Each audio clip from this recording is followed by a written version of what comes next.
de las acciones de ineficacia que están en los artículos 118, 119 principalmente, la ley también da la posibilidad que se pueda realizar la acción de ineficacia ordinaria que está en el Código Civil y Comercial de la Nación, reglamentada en los artículos 338 a 340 de este cuerpo legal, y que antes estaba reglamentada en el Código Civil de Vélez Arfiel en los artículos 961 a 972. ¿Qué requisitos se requieren para esta acción revocatoria ordinaria, también llamada acción pauliana? En esta acción lo que se busca es determinar que algún bien ha salido del patrimonio del deudor en fraude de los acreedores. Una nota distintiva respecto de la acción de ineficacia del artículo 119 y 120.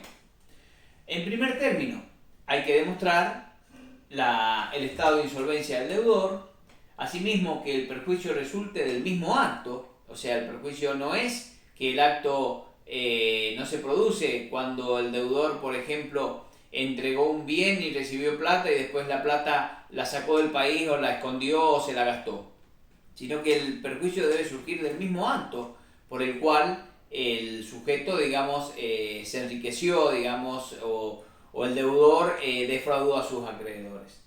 Que el crédito por el cual se acciona sea de fecha anterior al acto. O sea, que aquí, a diferencia de la ineficacia, que no nos interesa la situación de los acreedores, aquel acreedor que inicia la acción pauliana tiene que hacerlo en base a un crédito que sea de fecha anterior al acto cuya ineficacia está reclamando. También tiene que acreditarse el conocimiento del cocontratante de la producción o agravamiento del estado de insolvencia. Y finalmente, la gran diferencia que tenemos con las acciones de ineficacia es que mientras que la acción de ineficacia va a caducar a los 3 años en la declaración de quiebra, esta acción revocatoria ordinaria del Código Civil tiene un plazo de prescripción de 1 año, pero que se computa desde que se tomó conocimiento del acto. Y entonces puede saltar el plazo de 3 años que la ley prevé para las ineficacias de la ley concursal. Por lo demás, si estamos todavía dentro del plazo de 3 años, siempre va a convenir, digamos, iniciar la acción de ineficacia del artículo 119 o 120 por el acreedor, porque va a resultar mucho menos complicada, digamos, la demostración de los extremos que requiere la legislación para que el juez finalmente declare el acto de ineficacia y por consiguiente inoponible a los acreedores de la quiebra. ¿Contra quién tramita esta acción? Y tramita contra el tercero contratante. Pero si hay subadquirentes, los subadquirentes, a título oneroso de los bienes que han salido del patrimonio del deudor, pueden defenderse oponiendo esa situación, digamos, de onerosidad en la adquisición para repeler la acción respecto de ellos. Pero si los subadquirentes son a título gratuito, o sea, el cocontratante recibió un bien en donación y después se lo trasladó a un tercero también en donación, ese tercero subadquirente va a ser incluido, digamos, va a ser comprendido en la acción y por consiguiente ellos tampoco van a poder oponer ningún tipo de defensa frente al progreso de la acción pauliana. Esto que dijimos ahora también es aplicable al caso del artículo 119 y 120 respecto de las acciones de ineficacia iniciadas por el síndico o iniciadas por los acreedores. ¿Cuáles son los efectos de la declaración de ineficacia?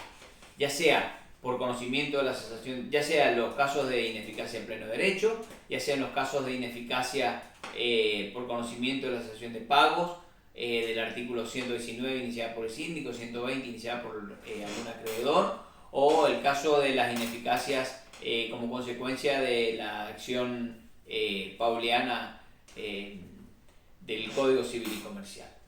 El principio general es que cuando se declara la ineficacia de un acto, como dijimos más temprano, ese acto es válido entre las partes, pero no produce efecto frente a los acreedores, o sea, frente a determinados terceros que son los acreedores del sujeto del cual ha salido el patrimonio, el bien de su patrimonio. ¿Cuáles son los efectos particulares que tiene esa declaración de ineficacia? Bueno, el cocontratante solo paraliza la acción satisfaciendo el pasivo concursal. O sea, para evitar que el bien que él ha adquirido a través de ese acto declarado ineficaz por el juez termine perdiéndolo, él va a tener que desinteresar la totalidad del pasivo concursal. ¿Por qué? Porque una vez que él ha desinteresado la totalidad de los acreedores, como la ineficacia es en interés de estos acreedores, al no haber acreedores, no tiene razón de ser la ineficacia. Él no podría satisfacer solamente, digamos, el valor del fraude que se realizó. O sea, supongamos que haya habido una venta a precio vil y el bien valía 100 y se lo vendió en 10. Él no podría pagar los 90. Solamente podría liberarse de la acción de ineficacia si pagara todo el pasivo. Si el pasivo es de 500, pagando 500. O si el pasivo es de 40, pagando 40. En ese caso, a él le conviene pagar los 40, dejar al deudor sin acreedores y, en consecuencia, restablecer la validez del bien, la propiedad del bien. Es más, el deudor no podría él iniciar la acción de ineficacia diciendo que ese acto fue realizado en el periodo de sospecha y que el cocontratante tenía conocimiento de esa situación. Como se dijo recién, si el bien pasó a un tercero de buena fe y a título oneroso, el cocontratante debe satisfacer daños y perjuicios porque en realidad el tercero puede, al tercero no le es oponible la declaración de ineficacia, salvo que sea a título gratuito. Los subadquirentes solo están obligados a restituir el bien si es, como dijimos, a título gratuito o si conocían la cesación de pagos, o sea, si en realidad formaron parte de ese negocio fraudulento en perjuicio de los acreedores. La ley establece en el último párrafo del artículo 120 que aquel acreedor que inicia la acción, si resulta exitoso, tiene el derecho a que se le resarzan los gastos y también una preferencia especial sobre los bienes recuperados que determina el juez entre la tercera y la décima parte de estos con límite en el monto del crédito. A ver, ¿qué significa esto? Si un acreedor inició la acción porque el síndico no la inició, ya sea porque no consiguió las conformidades de los otros acreedores o porque él no quería iniciar esa acción, y este acreedor inicia la acción y resulta exitoso, la ley le va a decir, bueno, primero que nada, cuando se vaya a distribuir el producido de ese bien que revertió al patrimonio del deudor, se van a pagar los gastos de este juicio. Pero no solo se van a pagar los gastos de este juicio, sino que además se le va a reconocer a este sujeto, que es un acreedor quirorafario, una preferencia. ¿Vieron cuando en la parte de privilegios se habla de ventajas que no son privilegios? Una preferencia es una ventaja que no es un privilegio. Acá estamos viendo cómo a un quirorafario le estamos dando una preferencia respecto de los demás acreedores que va a determinar el juez. Dice, entre una tercera y la décima parte del producido, con límite del monto del crédito. A ver, si se revertió una venta que había hecho el deudor y se obtiene en el remate del bien 1.000.000 de pesos, y bueno, entonces deducimos los gastos y nos quedaron 900.000 pesos, y el deudor, este sujeto acreedor que inició el juicio, tenía un crédito de 300.000, el juez va a poder establecer que se le otorgue entre una tercera y décima parte del producido, o sea, de los 900.000, una tercera parte serían 300.000, una décima parte 90.000. Dice, pero con límite en el monto del juicio, en el monto del crédito. O sea, en este caso podría el juez hasta pagarle los 300.000 pesos de su crédito. Si el crédito era de 200.000, el límite entre la tercera y décima parte, evidentemente, nunca podría llegar a superar los 200.000, que era el monto del crédito. Por otra parte, la ley prevé qué pasa cuando el bien revierte y ese bien que, por ejemplo, se declaró una ineficacia de una hipoteca en primer grado y a su vez ese bien te reconoció una hipoteca en segundo grado a favor de otro acreedor. En el sistema general registral rige el rango de avance, o sea, el acreedor hipotecario en segundo grado pasaría a ocupar el primer lugar. Acá ese primer lugar va a ser ocupado por los quirografarios, ya que al declararse ineficaz la primera hipoteca, la segunda subsiste en ese lugar y el lugar del monto del crédito de la primera hipoteca va a ser ocupada por los quirografarios, y el monto que se obtenga, o que le hubiera correspondido a este acreedor hipotecario, es el que se va a distribuir entre los quirografarios, postergando al hipotecario en segundo grado. ¿Cuánto tiempo hay para iniciar estas acciones de ineficacia?